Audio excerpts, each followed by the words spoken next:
का एक गांव होता है जो अलग थलग इलाके में स्थित है, जिस वजह से बच्चों के लिए शिक्षा प्राप्त करना मुश्किल होता है।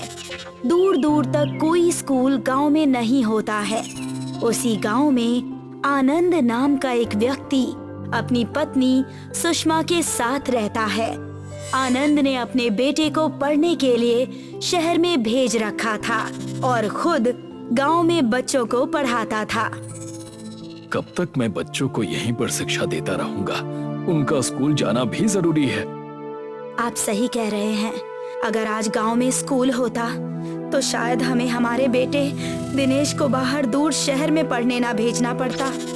सरकार को कई बार पत्र लिखकर प्रधान के हाथों भिजवा चुका हूँ, मगर आज तक कोई जवाब वापस नहीं आया। मैं आज ही प्रधान के घर जाकर उनसे एक और पत्र सरकार को भिजवाता हूँ। जब आनंद और सुषमा एक दूसरे से बात कर रहे होते हैं, तभी दिनेश घर आ जाता है, जिसे देखकर उसकी माँ बहुत खुश हो जाती है। माँ, आप कैसी हैं? आपकी बहुत याद आई मुझे। और पिताजी, आप कैसे हैं? आप थोड़े चिंतित लग रहे हैं। तुम्हें देखकर बहुत खुशी हुई मेरे बेटे। दिनेश, तुम इतने साल बाद आए हो, मगर आज भी इस गांव में एक भी स्कूल नहीं बना है जब से तुम गए हो। क्या? मैं इतने साल बाद आया हूँ और फिर भी आज तक एक भी स्कूल नहीं बना? आप फिक्र मत कीजिए पिताजी, मैं इस गांव में पहला स्कूल बनवाऊंगा। बस आप मुझे कामगार दिलवा दीजिए और ईंट पत्थर कहाँ से मिलेंगे, बस वो बता दीजिए। गांव के जमींदार शुल्क, कामगार और ईंट पत्थर तुम्हें दोनों दे देगा।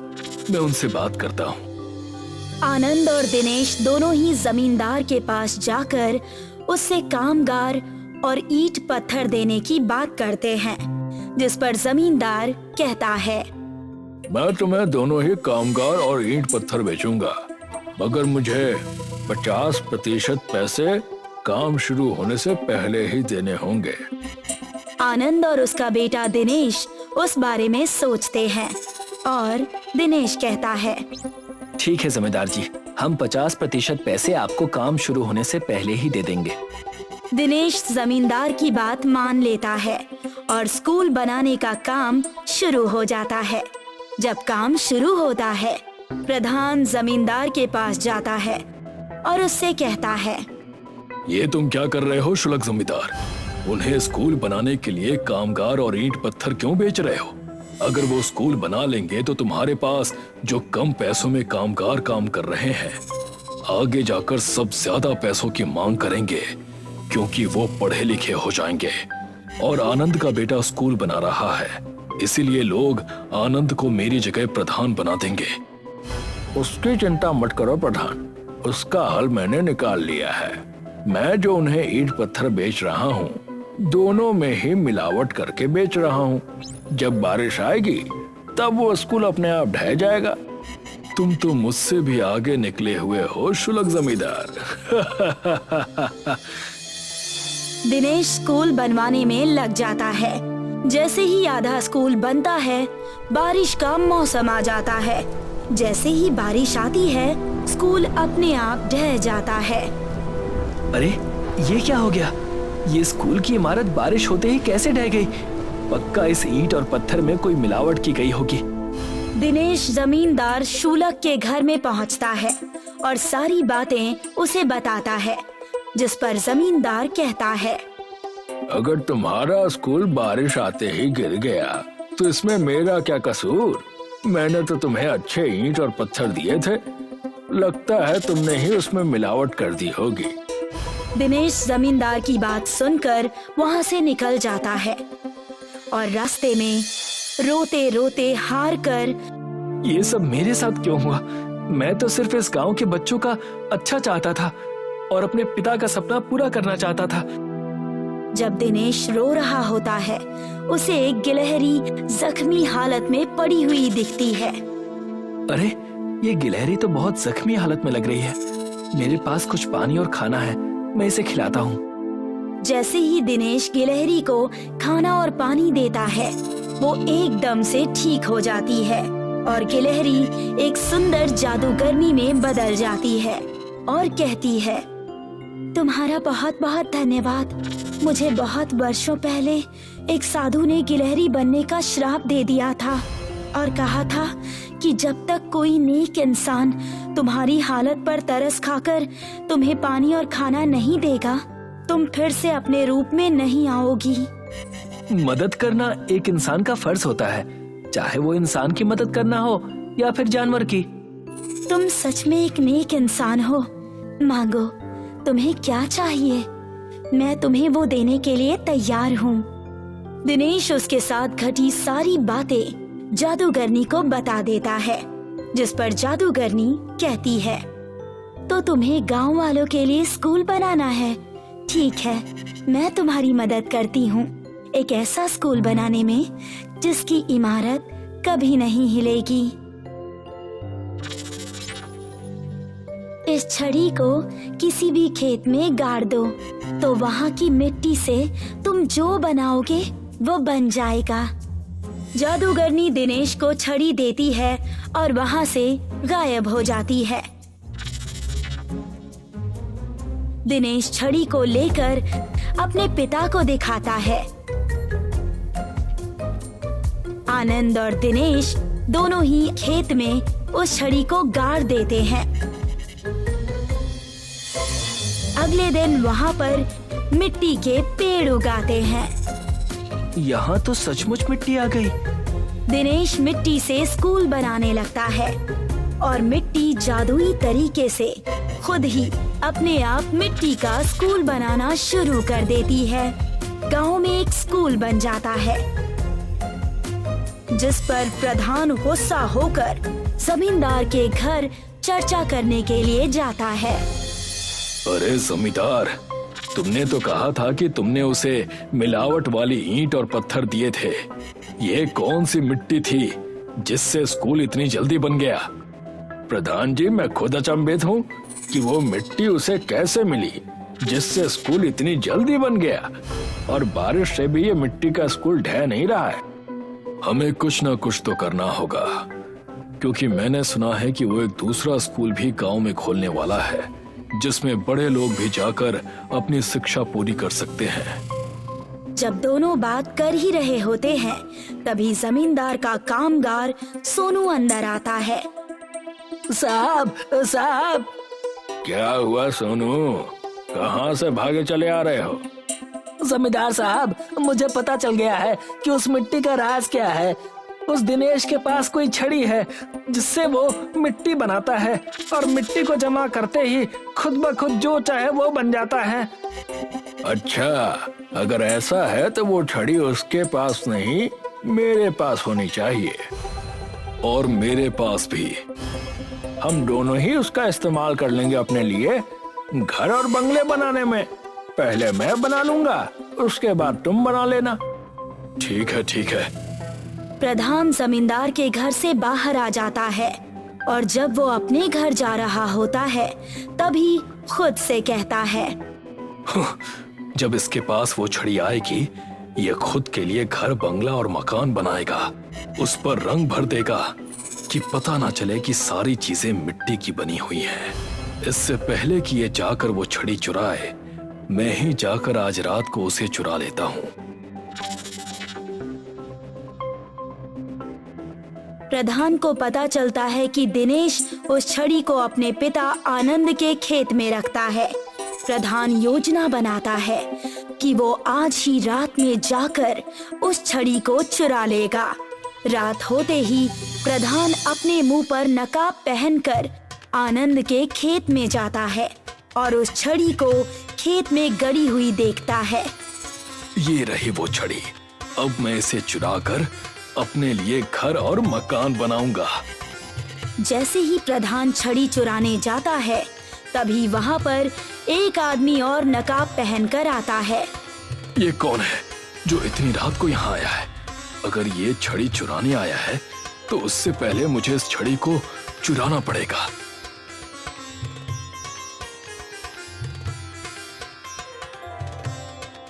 शुलग जमींदार, तुम? प्रधान जी, आपकी आवाज को मैं पहचानता हूँ। आप मुझे धोखा दे रहे हैं प्रधान। तुमसे पहले मैं ये छड़ी लूंगा, क्योंकि तुम्हें अगर ये छड़ी मिल गई तो तुम मुझे इसका इस्तेमाल करने ही नहीं दोगे। दोनों ही खेत में झगड़ने लगते हैं कि उस छड़ी को कौन लेगा। उतने में ही प्रधान और जमींदार दोनों मिलकर उस छड़ी को खेत में से निकाल लेते हैं और अचानक से खेत दलदल में बदल जाता है और दोनों ही खेत में धंसने लगते हैं। अरे ये कैसे हो गया? ये खेत दलदल में कैसे बदल गया? बचाओ बचाओ, अरे कोई तो मुझे बचाओ। सब तुम्हारी गलती है प्रधान, तुम्हारी वजह से हम इस दलदल में फंस गए हैं। दोनों की आवाज सुनकर दिनेश और उसके पिता आनंद दोनों ही खेत में पहुंच जाते हैं और प्रधान और जमींदार को वहां पर देखते हैं। बेटा दिनेश, मुझे बचा लो बेटा, मैं अपनी गलती मानता हूँ। मैंने जो ईंट और पत्थर तुम्हें दिए थे उनमें मिलावट की थी। मैं भी अपनी गलती मानता हूँ आनंद। जो पत्र तुम मुझे सरकार को भेजने को देते थे उन्हें मैंने कभी सरकार को भेजा ही नहीं, अपनी ईर्ष्या के कारण कि गांव के लोग तुम्हें प्रधान न बना दे। हमें माफ कर दो, हमें माफ कर दो। मुझे पता है प्रधान कि तुम मेरे पत्र को सरकार को नहीं भेज रहे थे। तुम अपने स्वार्थ के लिए गांव के बच्चों का बुरा कर रहे थे। आखिरकार तुम्हें इसका सबक मिल ही गया। और जमींदार साहब, मुझे सब पता है कि आपने मुझे मिलावट वाली ईंट और पत्थर दिए थे, जिस वजह से स्कूल बारिश आते ही ढह गया। मगर मैं खुश हूँ कि आप दोनों को ही अपने किए का पछतावा हुआ। लाओ, उस छड़ी को मेरी तरफ फेंको। प्रधान छड़ी को दिनेश की तरफ फेंक देता है और दिनेश छड़ी को वापस खेत में गाड़ देता है, जिससे खेत वापस जमीन बन जाती है। प्रधान और जमींदार को अच्छी सीख मिलती है। नागपुर के एक छोटे से गांव में हर्ष रहता था। हर्ष अपने माता और पिता के साथ रहा करता था। हर्ष के पिताजी एक गरीब किसान और माँ दर्जी थीं। दोनों ही अपना अपना काम करके घर चलाने की कोशिश किया करते थे। हर्ष की पढ़ाई लिखाई के खर्चे की वजह से दोनों बड़े परेशान रहते थे। मुझे मेरे हर्ष की बड़ी चिंता हो रही है, उसकी पढ़ाई लिखाई की। हर्ष अब बड़ा हो गया है और अगर हमने उसका स्कूल में दाखिला नहीं करवाया तो बड़ी परेशानी हो जाएगी। मैं अपनी कोशिश तो कर ही रहा हूँ भाग्यवान। हमारा हर्ष पढ़ने में बहुत तेज और बहुत बुद्धिमान है। अभी से ही उसे गुणा भाग और अंग्रेजी पढ़ने आ गया है। हम कल सुबह ही उसे लेकर एक बड़े विद्यालय में जाएंगे दाखिला करवाने। हर्ष को लेकर सुबह ही कुसुम और राम नारायण एक बड़े से विद्यालय में जाते हैं। राम नारायण वहाँ की खूबसूरती देखकर दंग रह जाता है। माँ, क्या मैं इस स्कूल में पढ़ूंगा? बिल्कुल बेटा, तुम इसी स्कूल में पढ़ोगे। यहाँ पढ़कर बड़े आदमी बनोगे और ऐसे ही कई सारे स्कूल भी बनाओगे। मुझे बड़ी हिचकिचाहट हो रही है, कहीं हमें ज्यादा पैसे ना भरने पड़ जाए। अरे आप चलो तो, वहाँ चल के देखे तो सही। वहाँ जाते ही उन्हें गेट पर खड़ा चौकीदार रोक लेता है। ठहरो, कहाँ चल दिए बिना किसी अनुमति के? वो दरअसल मैं अपने बच्चे का इस विद्यालय में दाखिला करवाने आया हूँ। दाखिला, और वो भी यहाँ? लगता है तुम अपनी औकात भूल रहे हो। यहाँ बस अमीरों के बेटे आते हैं और तुम्हें देखकर लग रहा है कि तुम कहीं कचरा साफ करते हो। ये आप कैसी बातें कर रहे हैं? मेरा बच्चा पढ़ने में बहुत होशियार है। कृपया करके हमें अंदर जाने दीजिए, हमारा अपमान मत करिए। मैंने तुमसे कह दिया ना, चले जाओ, वरना मुझे अपने इस डंडे का सहारा लेना पड़ेगा। चौकीदार उन्हें वहाँ से डांट कर भगा ही रहा था कि उस विद्यालय के एक मास्टर वहाँ आ जाते हैं और राम नारायण और उसके परिवार की दशा देखकर कहने लगते हैं, चौकीदार, मैंने तुम्हें कितनी बार कहा है, लोगों से इस तरह की बातें मत किया करो। चलो जाओ और अपना काम करो, मैं इन्हें देख लूंगा। आप सब मेरे साथ मुख्य अध्यापक के ऑफिस में चलिए। और सब मिलकर मुख्य अध्यापक के ऑफिस में चले जाते हैं। जी मैम, ये हमारे विद्यालय में अपने बच्चे का दाखिला करवाने आए हैं, इसीलिए मैं इन्हें अंदर ले आया। बच्चा बड़ा होशियार और काबिल है। कहिए, क्या बात है? आपको हमारे स्कूल का नाम पता है? ये दीन दयाल स्कूल है। ये बहुत बड़ा कॉन्वेंट स्कूल है। अंग्रेजों के तौर तरीके सिखाते हैं हम यहाँ पर बच्चों को, ताकि उनमें अनुशासन रहे। हम अपने बच्चे के अंदर यही सारे गुण चाहते हैं। और इसीलिए हम जितना चाहे उतना पैसा देने को तैयार हैं। राम नारायण के इतना कहने से प्रिंसिपल और उस मास्टर की आंखें लालच से चमक जाती हैं। तब मास्टर ने उस प्रिंसिपल मैडम से चुपके से कहा, ये गरीब भले हैं, लेकिन इनकी लाचारी का हम पूरा फायदा उठा सकते हैं। अपने बच्चे को पढ़ाने के लिए ये पूरे पैसे दे देंगे। अगर आप कहें तो इनसे 2 गुने ज्यादा पैसे ले लूं। ये भी कोई कहने की बात है? उनके यहाँ से पैसे आएंगे तभी तो हमारे बच्चे और परिवार खुशी से रहेंगे। जितना लूट सकते हो लूट लो। हमारे विद्यालय में 25,000 में दाखिला होता है। मैं इन्हें 50,000 कहूँगा, आप हामी भर देना। राम नारायण, तुम 50,000 रुपए लाकर दे दो और अपने बच्चे का इस विद्यालय में दाखिला करवा दो। मालिक, इतने पैसे मैं कहाँ से लाऊंगा? क्या मुझे थोड़ा वक्त मिल सकता है क्या? देखो, अगर अपने बच्चे की भविष्य की सुरक्षा चाहते हो तो दाखिला लो, वरना हमारा समय बर्बाद मत करो। दफा हो जाओ, जब पैसे हो जाए ना तब आना। राम नारायण, कुसुम और हर्ष वहाँ से निराश होकर घर चले जाते हैं। पिताजी, मेरे उम्र के सारे बच्चे स्कूल जाने लगे हैं, अच्छी अच्छी टिफिन लेकर। मैं कब जाऊंगा? तुम जरूर जाओगे बेटे, बस थोड़ा सा इंतजार करो। मुझे हर्ष की बड़ी चिंता हो रही है। 50,000 रुपए हम कहाँ से लाएंगे? अपने बच्चे को पढ़ाने के लिए मैं कुछ भी कर सकता हूँ। क्यों ना हम चलकर गांव में रामू काका की मदद ले। गांव में सबसे पुराने और पढ़े लिखे वही हैं। वो हमारी मदद जरूर करेंगे। राम नारायण और कुसुम रामू काका के घर जाते हैं और उन्हें सारी समस्या बताते हैं। तब रामू काका उनसे कहते हैं, तुम अपने बच्चे को हमारे गांव के विद्यालय में क्यों नहीं डाल देते? हमारे गांव के विद्यालय में? हमारे गांव में विद्यालय है कहाँ? गांव में कोई अच्छी शिक्षा नहीं दे सकता, इसीलिए तो उन्हें दूसरे गांव या शहर के विद्यालय में डाला जाता है। तुम दोनों मेरे साथ आओ, मैं तुम्हें अपने गांव में ही कुछ दिखाता हूँ।